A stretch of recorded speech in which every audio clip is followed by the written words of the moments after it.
This is a quick review of the Media Remote by Nyko for the PS4. This is the box. The price, $19.99 at GameStop. This was the last one. In the box you get a little dongle which plugs into the PS4. You get the actual remote, and this is the remote. And there's no instructions, or just this little warranty paper. The remote, as you can see, has buttons for display, top menu, options, and scan, play, pause, and scan. It has your normal PlayStation buttons, triangle, circle, square, X, and a directional pad. The remote control did not come with batteries. I had to put the batteries in. It's got a pretty interesting, what I think is a pretty interesting, sorry, I couldn't open that. The battery door it's actually on a slider, so you won't lose the battery door. These are my cheap batteries I got at the 99-cent store. As you can see, the style of it matches the PS4. It has kind of like the parallelogram design, which I think looks really nice. And the little dongle, which I'll show you now, also has a similar design feature.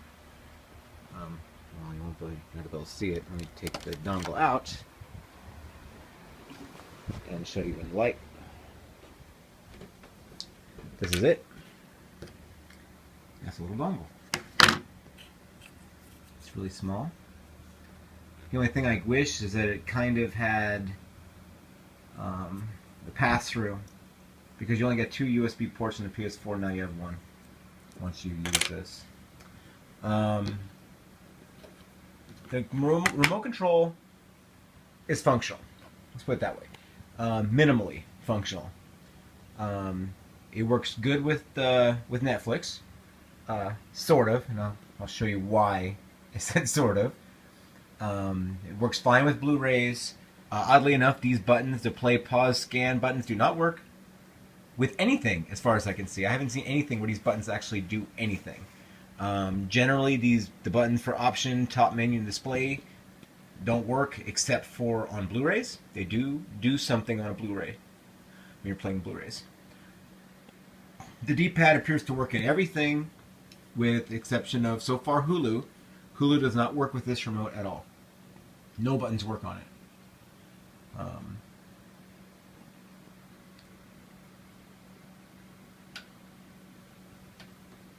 I wanted to show you some of the issues that I have with this remote. I mean, for $19.99, I wasn't expecting too much, and it sure beats having a DualShock on my side table. So in that way, it's you know, I think it's almost an essential thing to have with the PS4. Okay, so I plug the dongle back in. If you see, it shows up as an external keyboard for whatever reason. As you can see, I'm watching the Manly, flick, Frozen, and if you hit the pause, like I said, the pause buttons do nothing. Oh, actually, this actually shows you something pretty cool.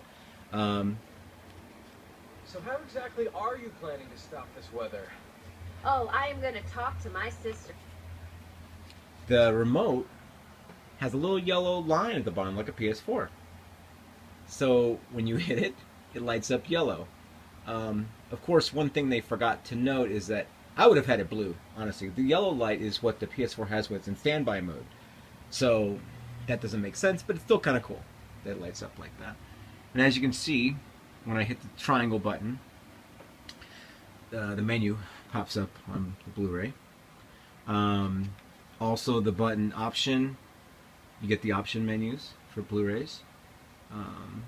Top menu puts you here. That's just the PS4 settings menu. And display shows you the timeline. It's kind of cool. The only issue is you really can't fast forward. You can't fast forward. You can't rewind.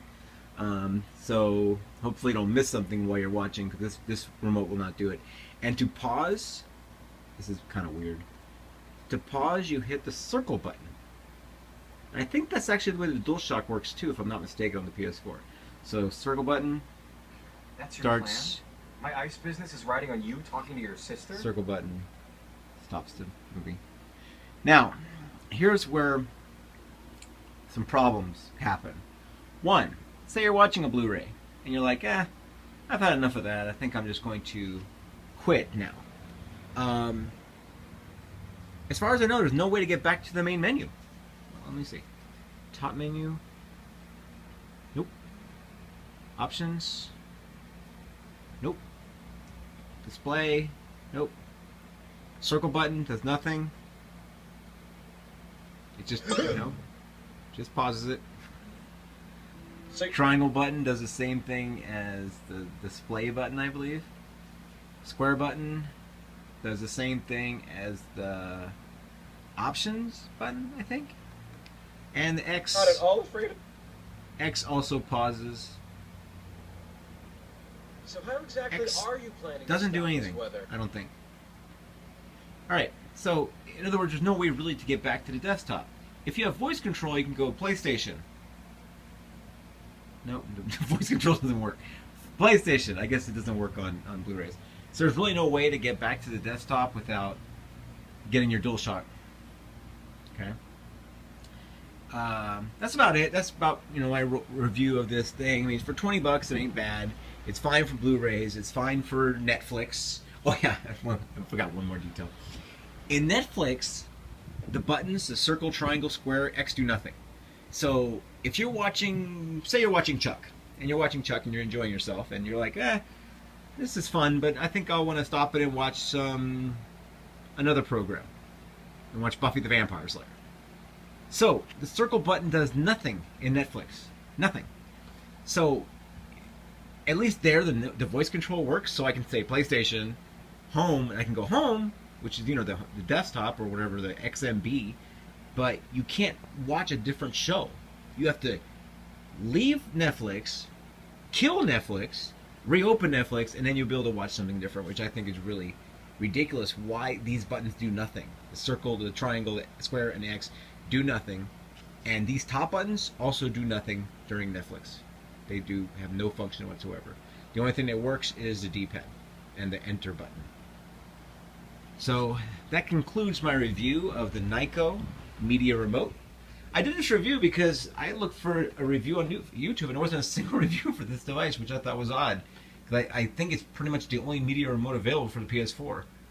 So I'm pretty sure they're selling a lot of these. But in conclusion to this video, the remote is pretty high quality. It has a very similar design to a PS4. It has a lot of the same styling cues. It's high quality. It's inexpensive, but there's a lot of caveats for this. It isn't as good as the remote that you can get for a PS3. The Blu-ray remote is awesome in my opinion in comparison to this thing. But really, it's the only choice you have if you don't want to have your big old clunking DualShock sitting next to you on your couch. This is pretty much your only choice. So I would recommend it just because of the price and because there's really not a lot of other choices. Just keep in mind some of the issues that I had. Thanks for watching, and go back to playing with your PS4.